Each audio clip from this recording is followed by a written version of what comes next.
Check 1, 2. There we go. Got a little bit more volume there. Good evening, everyone. Good evening and welcome to the first committee meeting of the Central and Northeast Area Middle School Boundary Study. I'm Chris Mercado from the Office of Strategic Planning. Just want to cover a few housekeeping tips with everyone. All our committee members, welcome. Hope you signed in up front. You received your meeting materials and you are hopefully seated at the tables assigned by the colors on your name tags. For our observers, hope you also signed in as well to the sheet up front. And we have tables in the back for our friends observing here in person. I'd like to call your attention to our exit signs to the rear. Our preferred exit in the event of an emergency will be the same way we came in. For any reason we should have to exit out to the hallway, you can exit out the front to the hallway and around to the left to a set of doors there. Restrooms are out the door to the left and through the first set of closed doors. Our restrooms heading towards the front of the building. There is, in regards to COVID and social distancing, mask use is not required at this time in Baltimore County Public Schools. We ask that you please respect your neighbor's mask preference use and preferences around social distancing. We do have hand sanitizers available at each station. We do ask committee members, if you should find yourself in receipt of a positive COVID result in the vicinity of a meeting, please call Mike Godfredson in our Office of Strategic Planning. He's the person that sends you emails, the gentleman in the brown coat who sends you your invitation and reminder emails, and he will coordinate a response with you. In terms of meeting materials and how we're set up tonight, in the back for our observers, we do have a full set of the maps that we're going to be working with this evening, and up front, committee members, we have a set for you up front, as well as the planning block map that's at your table. We'll be doing some exercises tonight around that map. We didn't want to clutter you up with too many maps in one space on your table. All the meeting materials from tonight and all the materials that we'll cover throughout the course of these boundary sessions are all going to be archived on our website. That can be found at www.bcps.org is the main page for Baltimore County Public Schools. At the bottom of that page, there's a resource tab, and from there you can find the link for the Central and Northeast Area Middle School Boundary Study. The video link is there for any of our friends joining us at home through, thanks courtesy of our fantastic team at BCPS-TV. So they are broadcasting tonight. This meeting's events, and that video link will stay archived through YouTube and be able to folks will be able to watch this meeting and as an archive. Also, comment-wise, any of our members of the public or our observers that would like to submit comments, the link is there on that website to be able to submit a comment, and we will catalog and post those comments in summary on that web page for our committee members to review throughout the course of the boundary study. What's really important, committee members, big favor I have to ask of you. I know it's late on a Thursday night, but during the course of these meetings, because we are televising through BCPS-TV, there will be opportunities for committee members to speak. We do need to ask you to come up to one of the microphones, one of the two microphones, in order to speak. I know many of you have loud voices and can project, but for the sake of capturing on the camera and for the record of the meeting, we do have to ask you to when invited, please come up to the microphone so that we can facilitate our TV crew. Truly appreciate that. We'll be around to help you. Our staff will be around to help you throughout the evening. With that, I'm going to give it over to Mr. Paul Taylor from the Office of Strategic Planning for introductions. Thank you, Chris. Good evening, everybody. My name is Paul Taylor. I'm the Director of Strategic Planning for Baltimore County Public Schools. First and foremost, I want to thank you for volunteering for this very important activity and to really tell you how much we appreciate all the hard work you're about to do. I'd like to introduce the staff of Strategic Planning, Melissa Appler, the coordinator, And this is the staff that's managing this process, and you can always contact us if you have any questions. Mike Gottfredson, he's designated as the coordinator of the committee members. So if you have any questions, you can ask him, you can send him an email. He'll be sending you emails of reminders of these meetings, et cetera. And then Chris Mercado, you just met. This process is a very public process. That's why it's being recorded. The public has access to observe what you're doing. All the activities are taking place here, and the communications and all the information that is provided is posted. I thought that it was worth repeating. The whole process is facilitated by our consultant, Cropper GIS. They've done many of these for us before, and we're happy to have them here tonight. So I'm going to turn this over to Mr. James Cooper from Cropper GIS to start the process. Thank you, Paul, and again, thank you all committee members for coming out tonight. It's a very important process, as he stated, first and foremost, and we want to thank observers here and also those that may be viewing virtually. We have a few things to go over tonight. Try not to hold you any longer than is necessary, but without further ado, we'll get started here. Again, my name is James Cooper. I am here on behalf of Cropper GIS Consulting. I also have my assistant, Sean Dowling, here that's also here to assist if there's any questions that come up throughout the night. We specialize in K through 12 school district planning, work with districts all over the country. And as Paul stated, we've worked with BCPS a number of times in the past, and we're grateful to be here to help facilitate this boundary study process. So just kind of looking at the agenda tonight, you should have that in your binders as well. We're going to get a good introduction of the stakeholders, those that may be involved in this process, and then move on to the review the actual process and timeline so we can get a good understanding of some milestone points throughout this boundary study process. We'll move on to review of the background report to kind of get you oriented as a committee on certain statistics and aspects that are within the background report that will help guide you throughout this process. We have a short exercise that we're going to get involved into following the review of the background report. And then we have another planning block exercise that I'll kind of explain what planning blocks are to kind of help get these individual groups within the committee engaged in talking about this process. So that by the end of tonight, our goal was to have all the committee members familiar with the process, the timeline, and how to be engaged throughout it. We want to have all the committee members oriented on what's in the background report so that they can always refer to it at any given point throughout this meeting and any meetings moving forward. Want to have the committee oriented on maps and certain aspects of the maps that they're going to consistently see meeting in and meeting out. Start to establish and begin some practicing norms when it comes to communicating with one another in individual groups and as a committee as a whole. And then we also want to review and agree on the boundary study planning blocks via that exercise here at the end of tonight so that we're all on the same page moving forward. So just to give you a good background on the boundary change study process, it's guided by policy and rule 1280 by the BCPS. It's facilitated by the independent consultant, me, James Cooper, on behalf of Cropper GIS Consulting. It's driven by a community engagement with principals, teachers, and parents from each individual school that's within this boundary study area.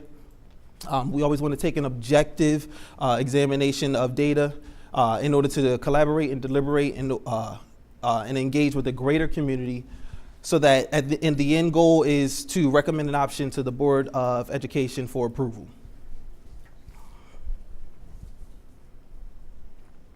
So looking at the makeup of the committee, it's a very large committee here tonight. There's some members missing, but a good majority showed up here tonight, so we want to thank you all.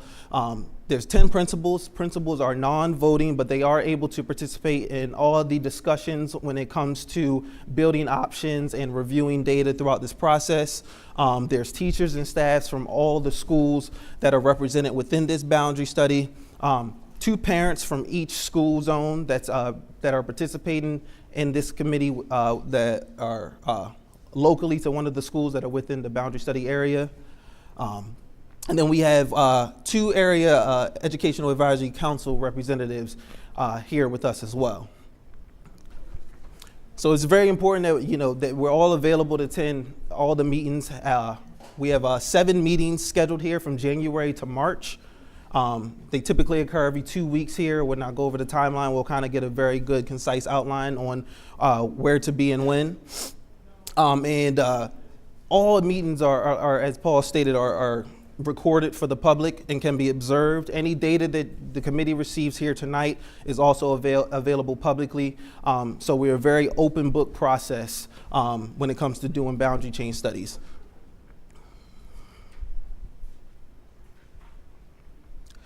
So here you'll see the timeline. We're at meeting 1, kicking this boundary study off. And you'll notice that we have 5 meetings total solely as a committee. Every meeting is taking place every 2 weeks. Some fall on Wednesday, some fall on Thursday. So certainly be mindful of what day the meeting is on any given week. We do have snow days presented, given that it is winter and there may be closed schools due to inclement weather. So be mindful that if indeed schools are closed on a meeting date, that you can refer to the boundary change timeline to see when the makeup date for this meeting would be, because if schools are closed, then meetings at any given school are canceled. We have 2 public information sessions throughout this process. Those are scheduled to be held on March 8th and March 9th. That we would like committee members to be present at that time. And at those public information sessions, that'll be an opportunity for the general public to get an understanding of the process as well and see where we are when it comes to option development in regards to this boundary change study. Our final meeting as a committee solely is scheduled for March 29th. And a date to look forward to is the recommendation to the Board of Education is scheduled to be on May 2nd of 2023. And then those are the public to be there, to be present for the Board of Education public hearing, which is scheduled for May 17th. So we have a good amount of time to get some work done over the next 4 or 5 months, but things do move fast and quickly. Yes. It's expected to be implemented, anticipated implementation 2024-25 school year.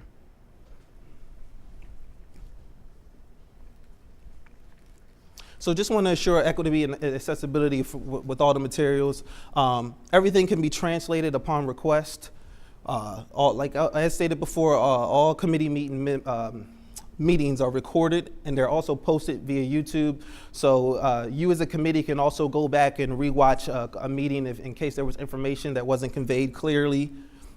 We will have translators available at the public information session upon request. There's an online survey that is going to be posted during the public information sessions in March, and those can be converted into multiple languages as well. As I stated before, any inclement weather days on the schedule during a meeting night will be postponed via the date that's on the timeline.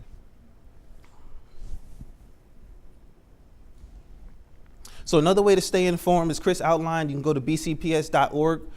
There's a link that can be found at the bottom of the resources, is where you'll find the Central and Northeast Area Boundary Study webpage. Via that webpage is where you can go and download any materials that the committee has reviewed or will review at any given meeting. You'll also be able to go and review any presentations that have taken place, and then more importantly, you'll be able to log comments and submit comments as a public member to the committee that the committee will then review and always have access for viewing and when it comes to decision making. Like I said, 2 big dates to look forward to as a public are March 8th and March 9th of this year, where we will have a public information session where options will be presented to the public at that time, and a survey to get the public sentiment on those options will be taken and given out for the committee to review.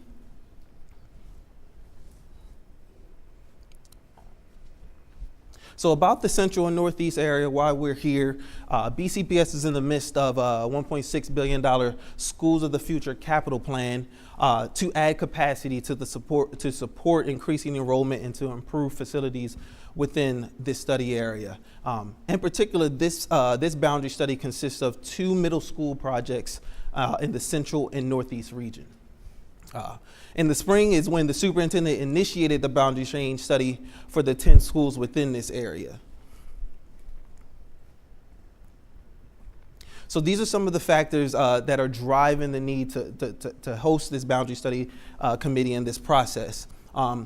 We have construction of a new middle school in the northeast area that's going to be located on King Avenue, which currently resides within current Golden Ring Middle School zone area. And that's anticipated opening in the school year of 2024 to 25. And it's expected to open up 1,364 seats for students within this area. There's also a renovation and expansion of Pine Grove Middle that is expected or has an anticipated completion date of December of 2024.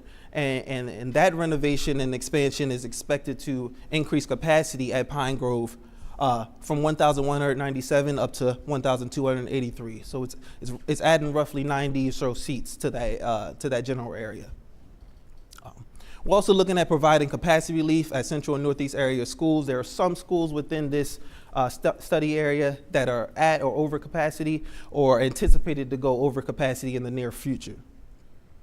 And then we also want to accommodate for the ESOL strategic plan of returning ELL learners back to their home schools. So currently there are Dumbarton Middle School and Dundalk Middle School in this region are the regional centers for ESOL students that fall within this study area. So we're looking to get those students back to their home zone schools by the end of this process.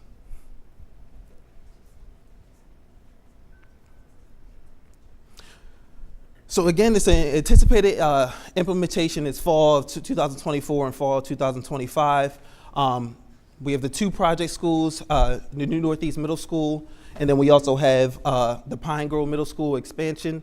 And then these are the participating schools that are within this study area. So we have 9 schools in particular that will be participating in this boundary study process. One school to bring note to is Golden Ring Middle School.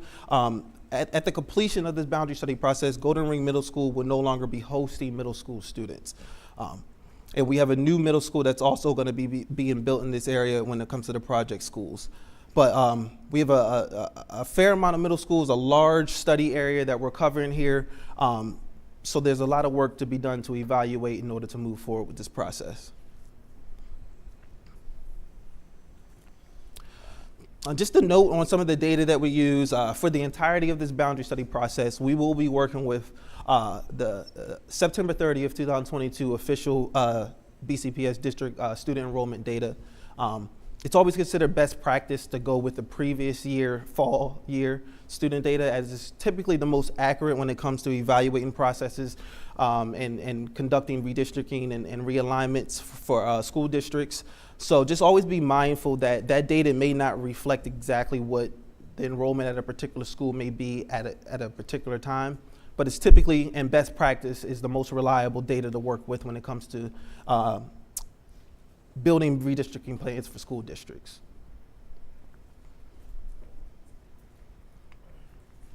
So looking at the boundary study objective, this is a community-based comprehensive boundary study, and we're tasked with meeting these main 2 objectives. We want to establish an attendance area for the new Northeast Middle School, and we want to extend the attendance area for Pine Grove Middle as it is increasing its capacity with its new addition. So now we're going to look at the boundary study considerations. These are based off of Rule 1280, and these are like the rules that we need to follow anytime we are evaluating an attendance area and considering a change. The primary considerations that you always want to be mindful of and help guide you throughout this process is the efficient use of capacity in affected schools. We want to make schools equitable and not overcrowd one school while leaving another school less crowded. We want to provide equity across all schools within a study area. We want to maintain or increase the diversity among the schools that are reflective of the region. So we want to make sure that all schools are reflective of the communities that they come from and the people that are within this school district. Some of the secondary considerations and rules that we like to follow when we're evaluating realignment options and zones for schools are maintaining the continuity in neighborhoods. You don't want to split a school zone down the middle of a residential neighborhood so that kids are always going to school with their friends and like-minded individuals in their area.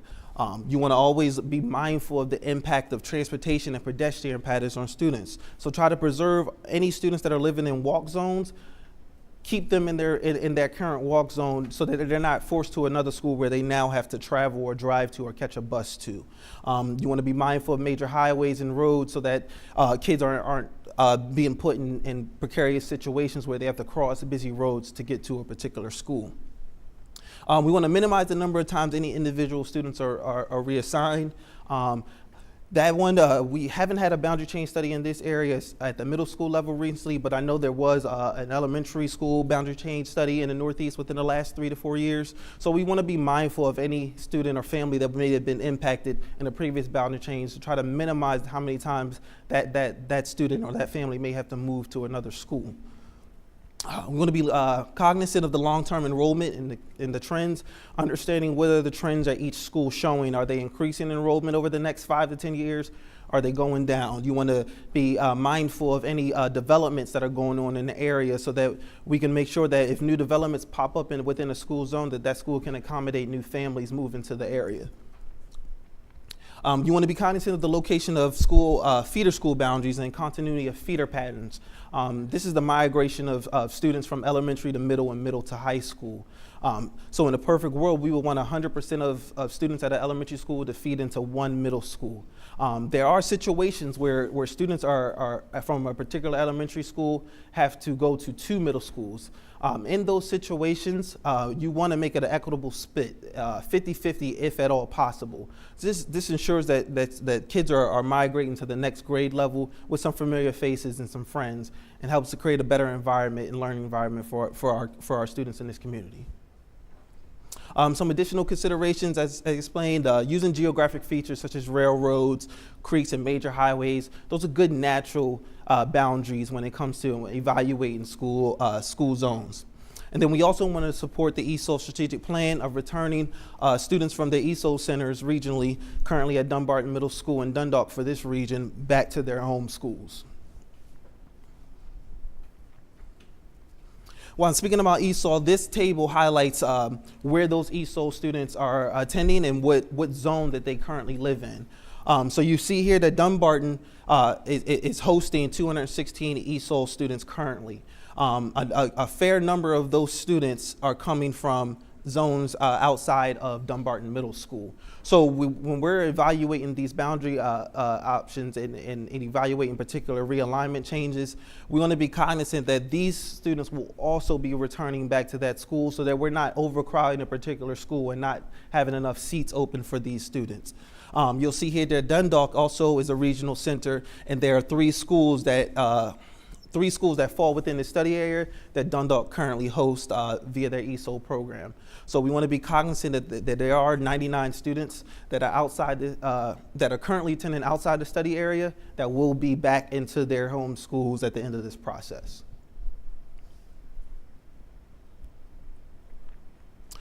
Here you'll see an enrollment and utilization table. These are also in your binder in your packet. Really want you to orient yourself and get familiar with this table, as you'll see tables like this when it comes to the current enrollment and then future options in the future. So just kind of understanding some of the language in the tables and a good way to interpret this data. So when looking at these tables, you'll have the schools here on your left. You'll have the current state rated capacity, and that's just how many seats are open at that particular or are currently that school can hold. The max number of seats that school can hold. You'll see a 2022-23 6th through 8th grade enrollment. So you'll get an idea of how many students are currently at each particular school within the study area. Next to that column, you'll see here a percentage, and that's just utilization. That's taking this enrollment number and dividing it by the capacity and getting a percentage of it. So as you can see here, there are a few schools that are at or above capacity. Golden Ring Middle School is one, Perry Hall Middle School is other. Looking at this table further, you'll get an idea of the total ESOL program movement, so how many total students are going to be coming back to their home schools. And then this column here highlights what the utilization would be for those schools once those students return home. So you see that the enrollment and utilization for a lot of these schools goes up a lot once those ESOL students return home, and it further reinforces the reason why we need to evaluate boundaries for each school within the study area. You'll also see a column here that's 6th through 8th grade live and attend. That is the total number of students that live within a zone and attend that home school zone. So they don't attend a school outside of that zone.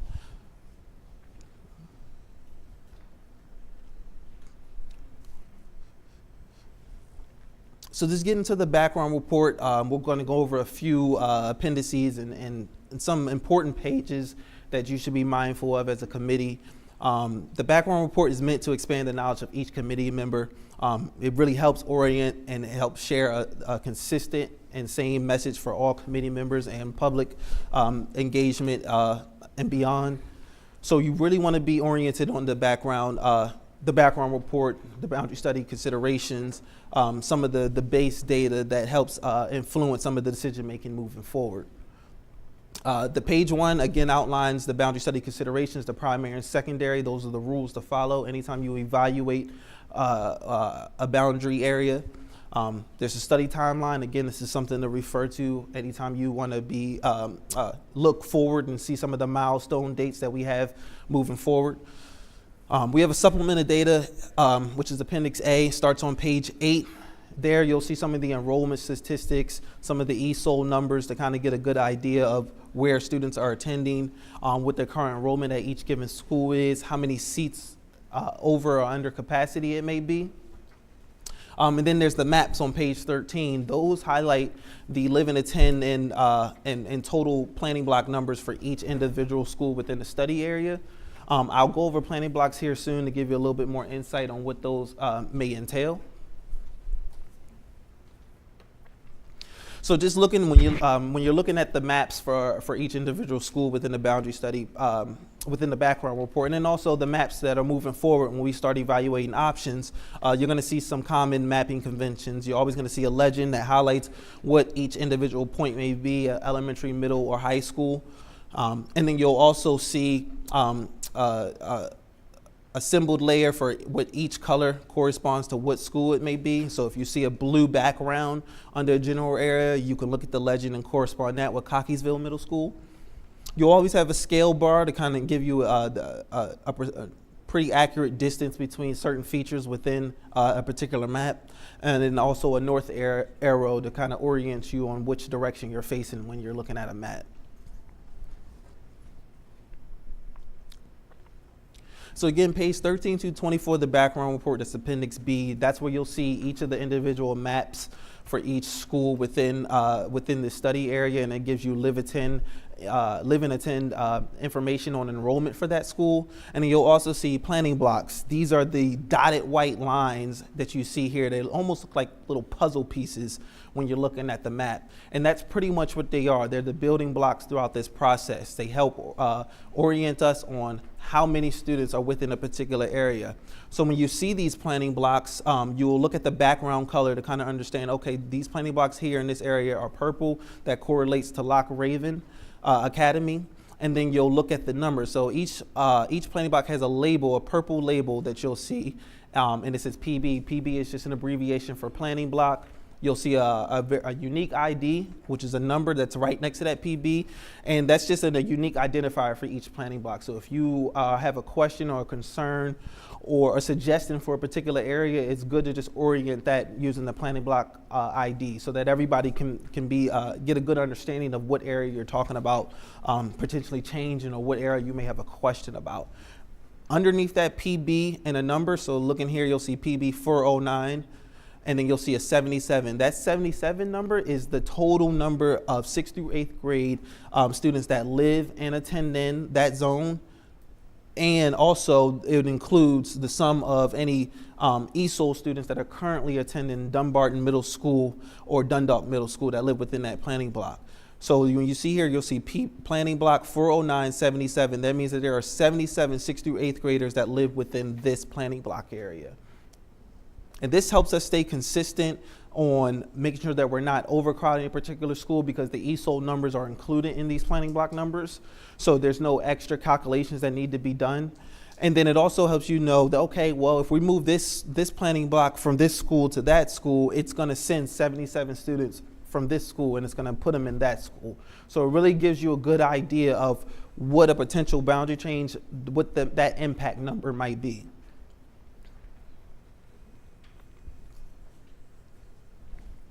Another important aspect of the boundary background report is the live-attend analysis. It's located on page 25. It's a very overall concise table that dials in on how many students are attending a particular school. You'll see the attending school here on the far left column, and then the upper column that goes row that goes across. That's the school zone that these students live in. So just for example, you're looking at Cockeysville. It has a total enrollment of 840, which is the sum of all these numbers that follow this total enrollment number. And the 779 of those students that live within Cockeysville also, or 797 students that live within Cockeysville Middle School also attend Cockeysville Middle School. When you look here at Cockeysville Middle School, also has 17 students that attend Cockeysville Middle School but currently live within Ridgely Middle School. So it kind of gives you an understanding of where students live and what schools they attend in, and kind of shows you where some inconsistencies may exist for a particular school.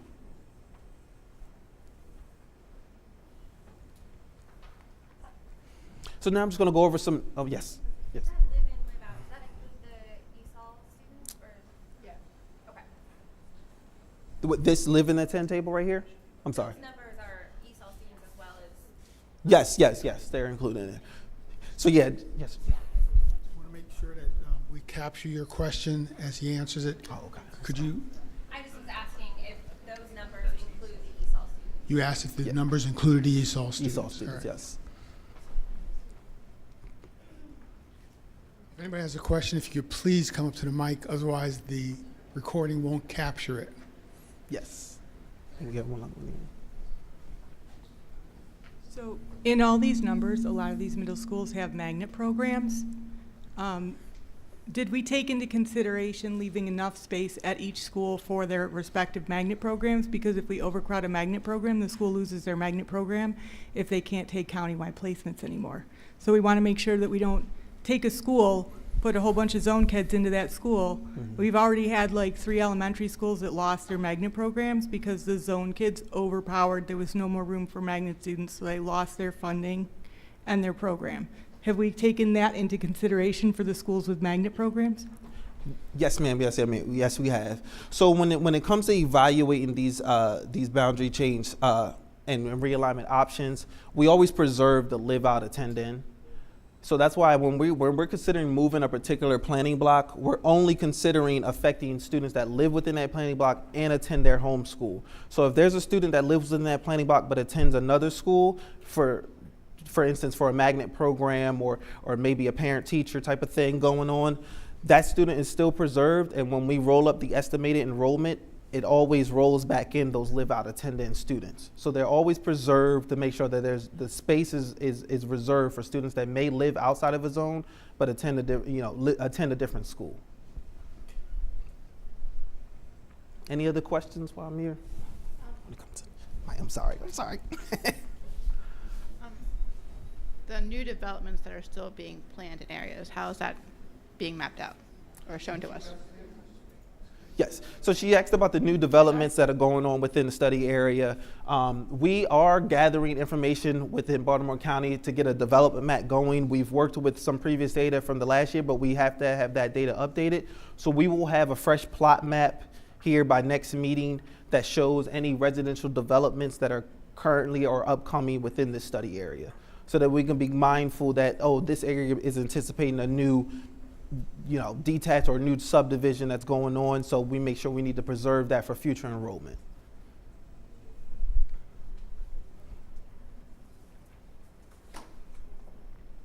So again, just looking at some of the norms and expectations before we dive here into some exercises and you guys get to collaborating. Want to always be inclusive of every group member, allowing adequate time and space for anybody to voice ideas, opinions.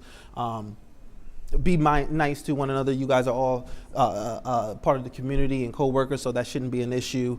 You want to spend adequate time considering how any proposed change will impact all the diverse stakeholders. So it's not just solely looking at your community, but looking at everybody as a whole and how that may be impacted by a potential realignment. You want to be mindful of the boundary study considerations, those primary and secondary considerations that we went over, the rules when it comes to evaluating this. And you also want to be mindful of conflict and body language. I don't think we'll run into those issues, but we have to voice that. And then expect that there may not be closure. Not everybody's going to agree to the same thing, and that's just fine. So now we're going to jump into an opportunity analysis. I'm going to go over it here for a second before letting you guys dive in. The basis of the opportunity analysis is a simple four-cornered grid that it's going to be on each station here. And this is going to help support conversation, investigation, and get the brains turning on this boundary study process. So when looking at the SLOC exercise, which is the strengths, limitations, opportunities, and challenges, we're going to have you guys work in 4 small groups, and we want you to consider the following. What are the strengths and limitations of the current boundaries that exist in this study area? And then you also want to have your group look at what are some of the opportunities and challenges that may permit itself as the committee creates new boundary options. So what problems or some challenges or opportunities, even opportunities positive in any nature, that may be presented by presenting new boundary alignment options for this study area. We're going to use the flip chart that's on each group's there to record your group's input. Definitely want somebody to list any questions that arise. So just looking at some of the roles and responsibilities to kind of help orient you guys, we're going to have a discussion. Each group should have a discussion guide. One person keep the discussion on track about what are the strengths and limitations, opportunities and challenges. We're going to have one person that records the group's discussion. So with everybody, any input from each of your group members have on some of the strengths, have one person that's recording that. Some of the opportunities, have one person that's recording that. And then you're also going to have one person that's going to share your group's finding at the end so that the rest of the committee can kind of hear what each group has come up with. And then we'll have a parking lot attendant. There's one person that's going to record any unanswered question that any member of your group may have throughout this process. We'll try to reconvene here in about 15 to 20 minutes. But without further ado, you can dive in.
I know. Yeah. It's a big unwieldy group here. It is. I mean, again, good thing me and Matt was looking at the area before. We were like, the good thing is there's the space out here, so besides the new middle school, hopefully they didn't have too many students.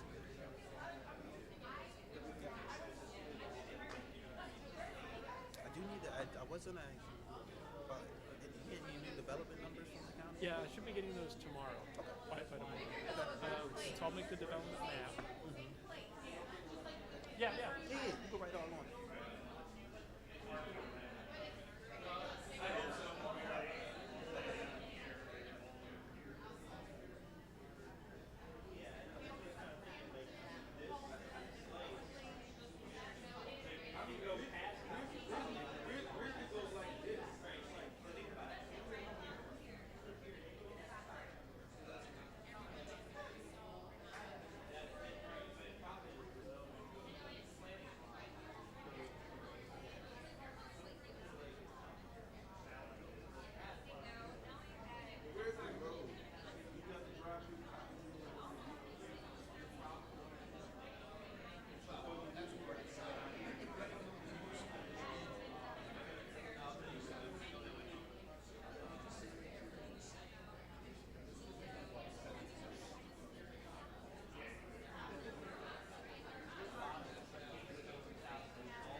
Okay.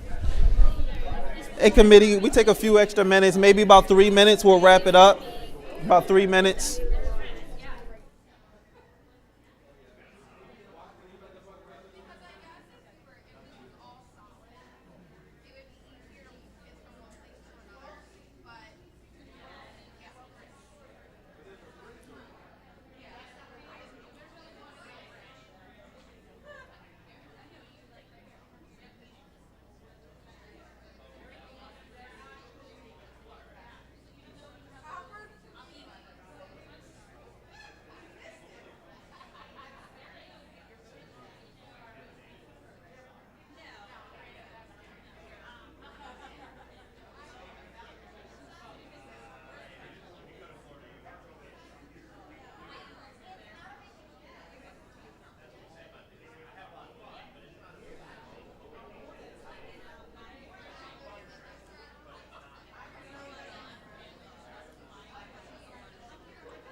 Good, good.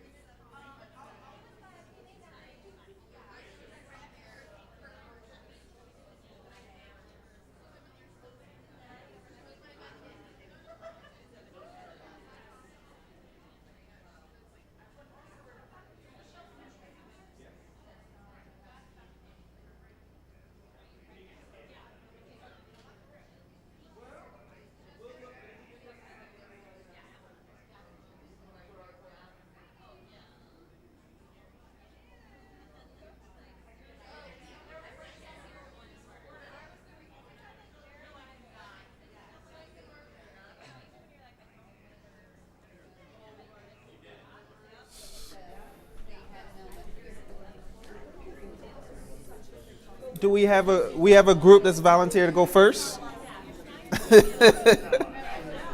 We'll start here. You already got a volunteer. Okay. I'm sorry.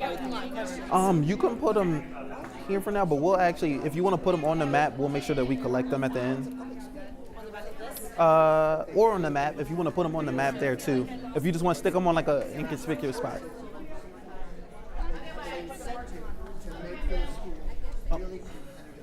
Alrighty.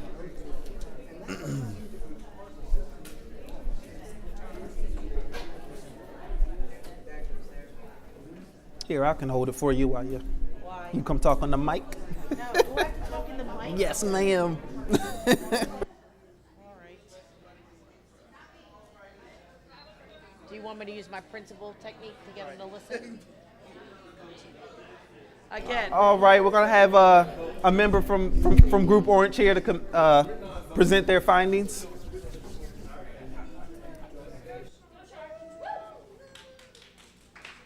You make me report, I would volunteer to go first. So we are the Orange Group, and looking at what we have, these are the strengths we came up with. Gotta use my readers. Blocks and neighborhoods give us really good numbers, so you can see them really well on the map. That some families are eager for a change. We thought that was a good strength. And the data, we have the numbers in the data charts to go with the map, which makes us give us some pretty reliable data. Opportunities, the new Northeast Area Middle School will have it opens up a new opportunity for kids, especially with the new elementary school that opened down the road. More seats at Pine Grove Middle School, so there's a little bit of an expansion there. And we have an opportunity to match our feeder elementary schools with middle schools so that they're not necessarily divided up, like some of the kids from one elementary school to go to one middle school and some go to another. So we have the opportunity to correct some of those feeder patterns if they're out of whack. Limitations is the city-county line for sure. Varying geographic zone sizes. You can see on your, Perry Hall is gigantic and, the Essex area is like this big. Map conceals school performance. So that's not something that is given to us in data-wise or shows us. The data and trends in terms of development, new housing, new apartments, new projects, that kind of stuff. And then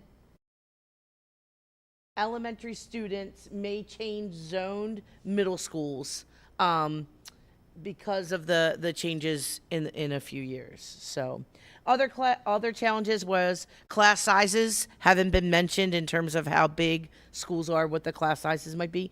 Transportation routes and times. If we redo this, how long of a bus ride could some kids then have? Matching elementary schools predominantly to its matching middle school.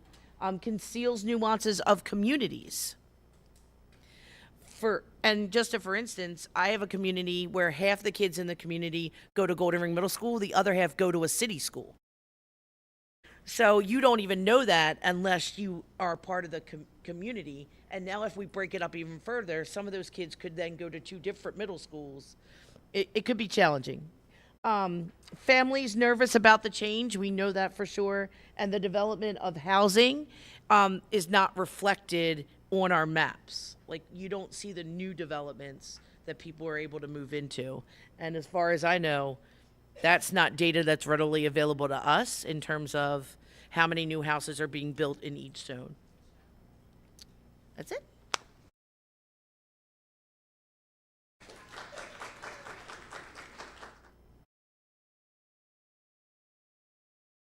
When second group to want to volunteer to come next? Everybody has to go, so. Okay. Green?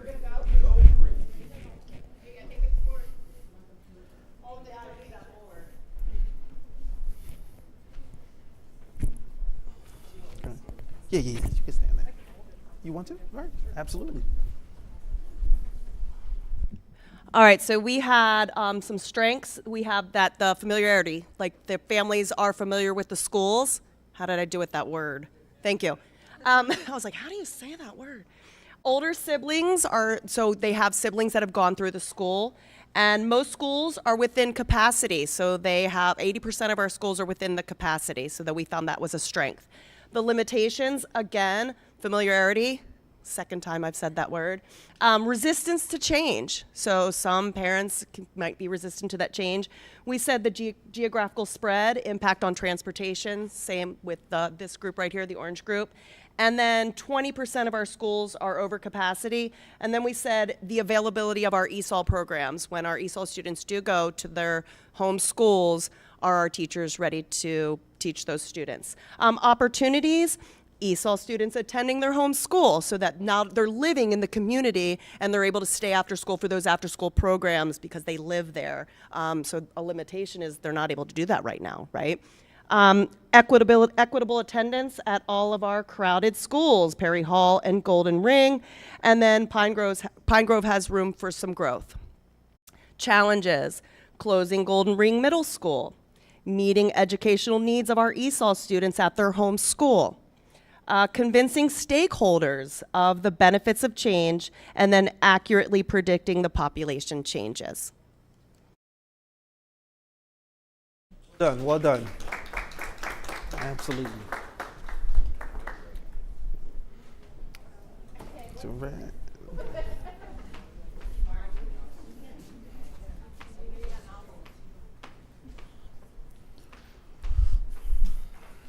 So we had some similarities with the previous 2 groups. Our strengths were replacing the old building of Golden Ring, adding seats across the board.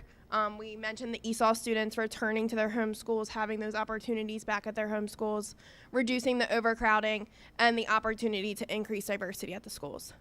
Some limitations, the location of the new build and expansion. We looked at where it's located, and we were able to kind of say, you know, in our really sophisticated way, maybe it should go here, maybe it should go here, etc.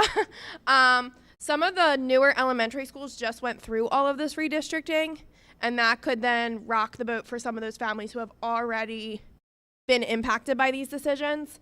Based on our math, it's only approximately adding 500 seats, so that's a limitation. It's not really going to solve all the problems. Transportation and roadways. Opportunities that this can present is the decreasing overcrowding at some of our larger schools, increasing the diversity. It can help adjust those feeder patterns. And when we were focusing on the ESOL students, we thought an opportunity is that our homeschool teachers will expand their toolkit of being able to serve students who have language needs, versus now where students opt out of the program, the teachers sometimes feel like they don't have the skill set to meet the needs of our ESOL students. And challenges, the Beltway presents itself a challenge. The larger geographical areas, including the Lock Raven Reservoir. Can't believe the Golden Ring principal didn't say this one, but the magnet program at Golden Ring, it could really be disruptive as they get moved about from feeding into Overly and then moving down. And then the teacher capacity and ELL instruction, we talked about that with the same thing. Like, it's an opportunity to increase your ability, but it's also a challenge because teachers may feel like they don't have the skill set right now. And then transportation as well. Thank you.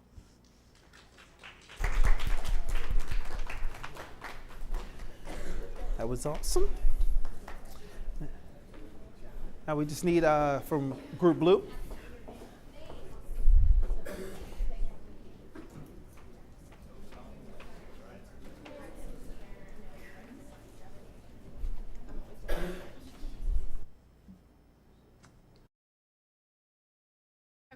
We were having a lot of conversations, and we probably didn't write as much down as we should have.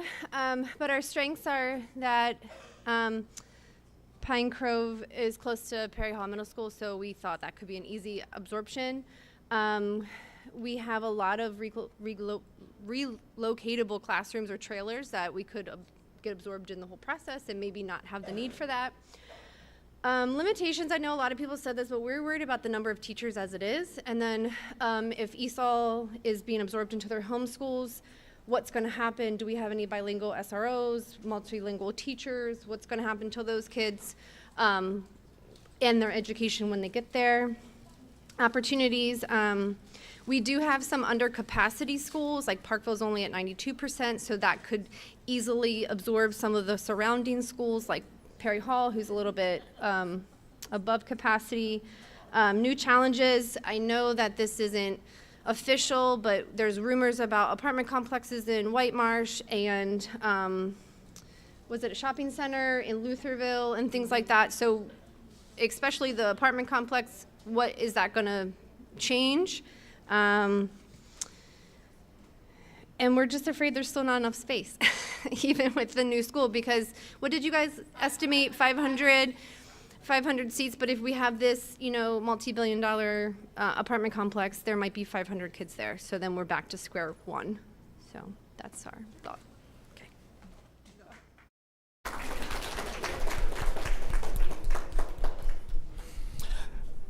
That was all good information from each group, and thank you guys for sharing and taking the time to come up with that information. It would all be considered as you guys move forward when evaluating these options, and kind of be mindful of some of these ideas that each group has come up with moving forward. So now we'll get into a planning block exercise. Each group will have a large planning block map that's on the table for each group. Smaller planning block maps are also available in your appendix of your binders that you have. We'll have each group examine the planning blocks and kind of discuss some boundary change considerations. So just on the surface level, looking at how many students are within a particular planning block, its proximity to another school's boundary, and maybe drawing some arrows on the planning block map saying this might be an option or consideration to move this planning block to this zone or vice versa. You also want to look at if there are any planning blocks that are cutting through a subdivision or a neighborhood or cutting off a community. Maybe one or two planning blocks should be merged together. Those are also ideas that I want you as a group to look at and make note of if you see that applicable. Make any notes on the maps. You're free to write on them, draw on them, make it easy for us to be able to interpret, but it's free game when it comes to what you want to put on these maps. After about 15-20 minutes, we'll have a person from each group will report their thoughts and observations. And then we'll adjourn. Yes, sir.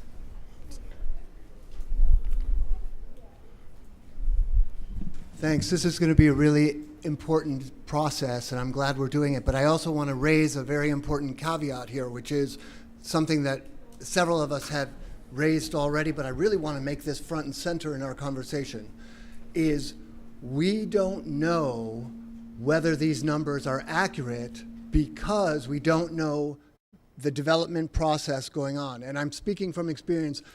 My children attend Hampton Elementary School, and we went through this process 3 years ago with Cropper, and they told us that we would end up having 100 extra kids at our school, and over the course of 3 years, we now have 300 extra kids at our school. We are at 121% capacity because you guys did not take into consideration development in our area. So we have to do this, and it's important to do this, but we also have to be mindful that what we're doing is it's almost like we're playing with data provided by the Chinese government.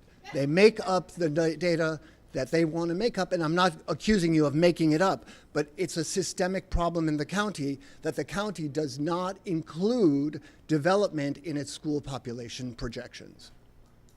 That's because they have guaranteed they're going to move and go to school there. Yeah. That's what I'm told by development.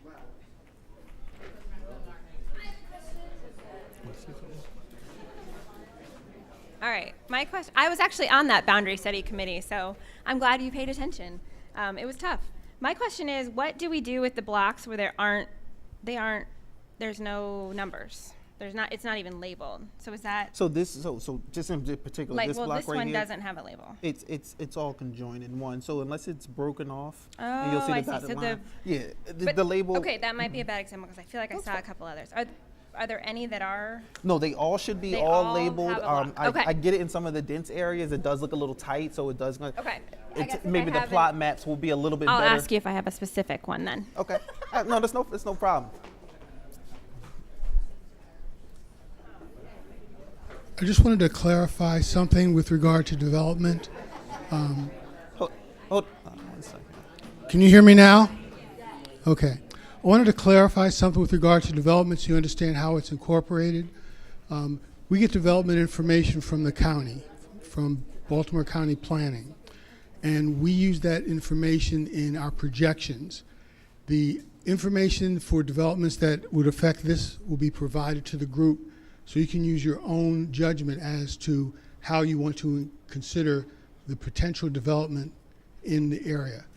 One of the things that we found with developments is that once we understand that a development has reached the concept stage, that's very early on, and it could be years, and it's usually years before the seats actually show up, the housing actually shows up.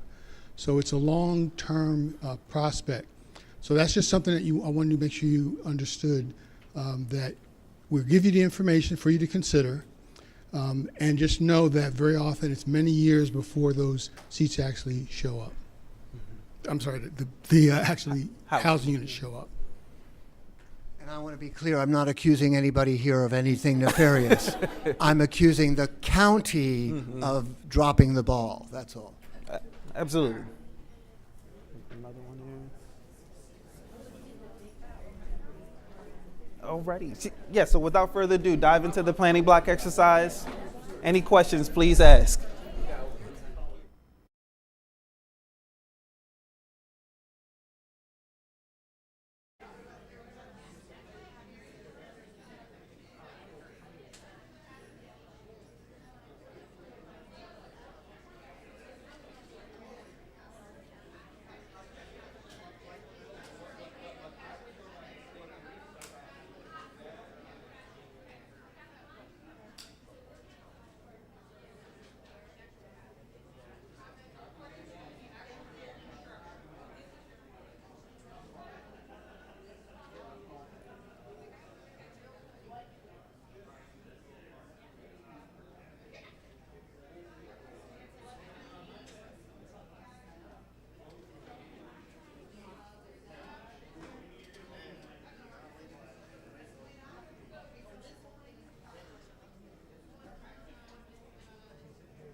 We'll wrap it up here in about 3 to 5 minutes, another 3 to 5 minutes.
Oh, alrighty. Can we wrap our thoughts up here? And do we have a group that wants to go first to present their findings?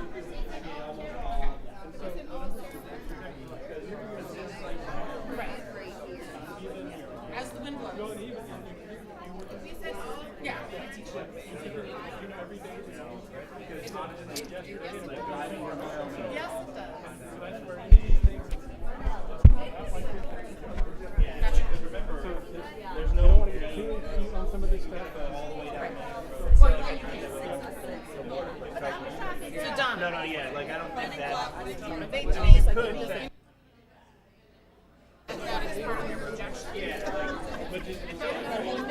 it was up here, then it makes Right, it's probably divided by that water. I mean, something. They screwed somebody here anyway. So. Like, oh. Yes, like, and then the problem. No, 529. That's the. All right, guys, we're gonna present here to the rest of the group. We want to wrap our thoughts up just so we can present to the rest.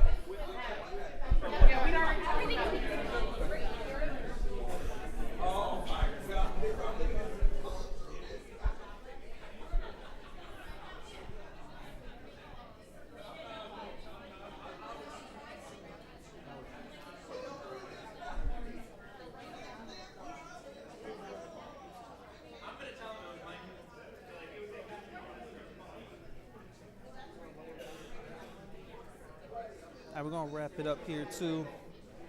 Get a group up there presenting, okay?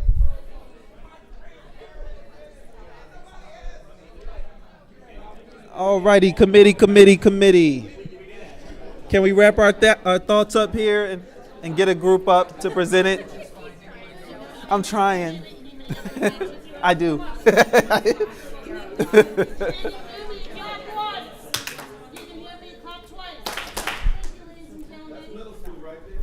Thank you.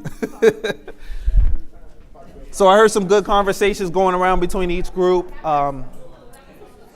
It's down to our last exercise here, so we can get a member of each group to come up and present their findings.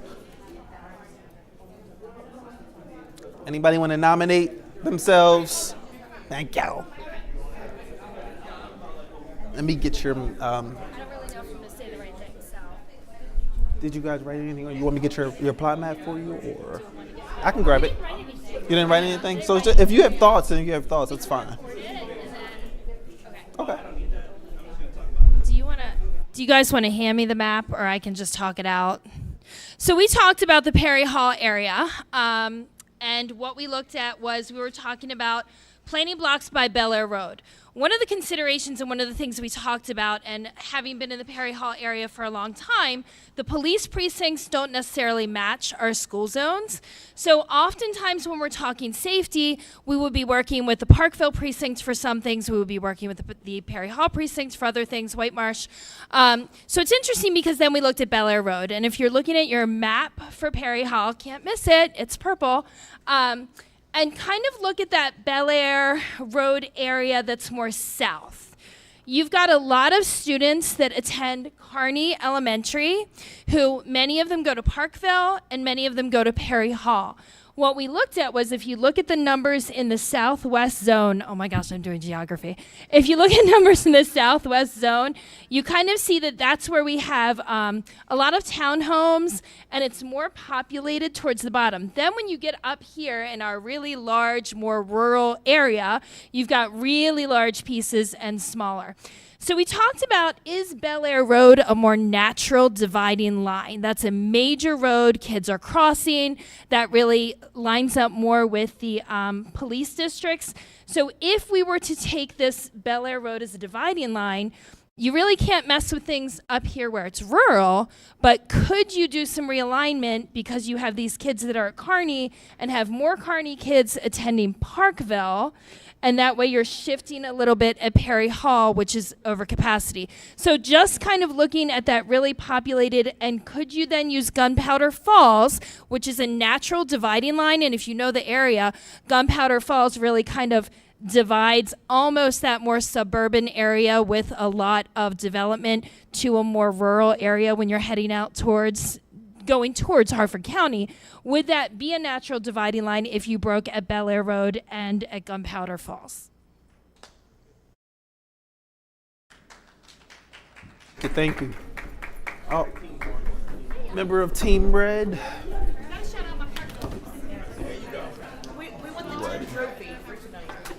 Honestly, I can. All right, so we were looking at we had a little conversation about the schools. Obviously, if you project out to 2025, we were looking at that map. You have Ridgely, obviously, that's in the not just yellow, but now we're going orange, and we had Perry Hall already over capacity, and it's way over at that point. So we looked at where there's opportunities. You've really got to find ways to reduce those, especially when you think about how Perry Hall's always got development going on, and about how some of the rumors around the Ridgely area about what might be going where, right? So finding opportunities to kind of maybe reduce that capacity and get it low enough where, like, if there is more development, like in the case of the Hampton, kind of thing you were talking about, that there's some room there so it doesn't instantly, bam, like overcrowd those schools. And looking at the schools that are in the green and saying, okay, well, maybe where do those zones intersect and slide those? And we found some stars and some areas that might have some room to kind of move around. I talked about like Cockeysville's in the green, Ridgely was in the orange. Like maybe there's some areas around there that we can move around. Perry Hall, it borders everybody. So, everybody has an opportunity to maybe look at some lines in Perry Hall and line up like elementary feeders and things like that a little bit stronger. So just kind of, looking for those opportunities to maybe slide some neighborhoods or planning blocks, around that might, balance that out a little more and make it so there's some room when development does happen. So we were kind of looking for those spots. So. Good information there. Somebody from Team Blue coming up.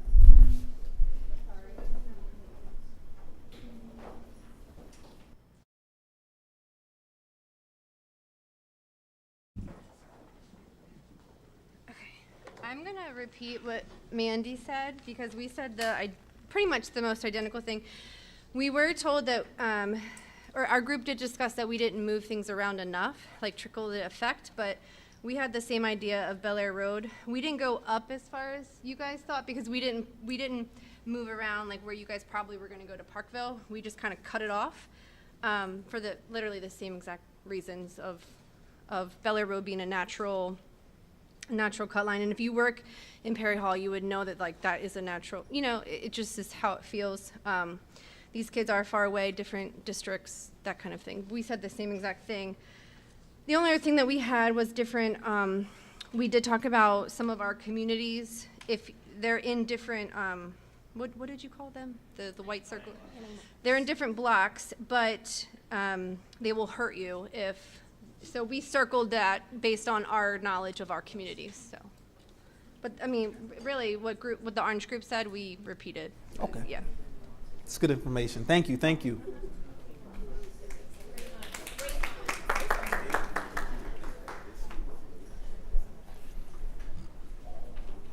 Go on this mic there.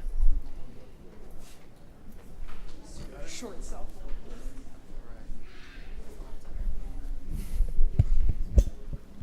All right, thank you so much.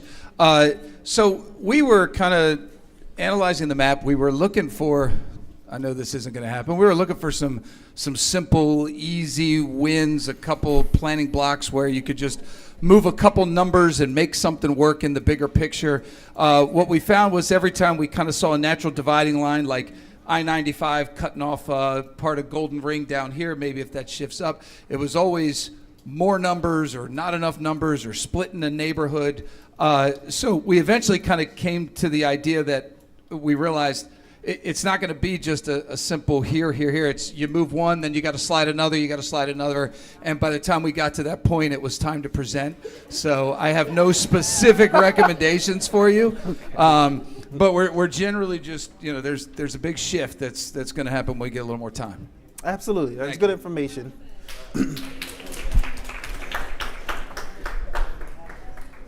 And it's common when you evaluate boundary change options that it's that trickle, that domino effect when it comes to kind of balancing out schools. All this information that you guys provided tonight was very valuable. We will take all this information in, especially the markups on the map, any questions, unanswered questions that you may have. We'll review those and have those prepared for you next meeting, which is scheduled for Wednesday, January 25th. 6 to 8, same location. At that meeting, we'll take some of these ideas that you as a committee generated and build some baseline options for you guys to review at that meeting. So with that being said, have a great night. I appreciate all the information you guys provided and look forward to seeing you in 2 weeks.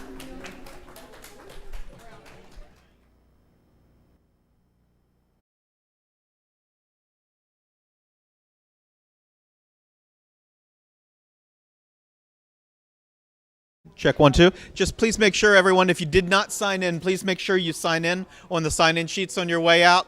Thank you very much, and we will see you next time.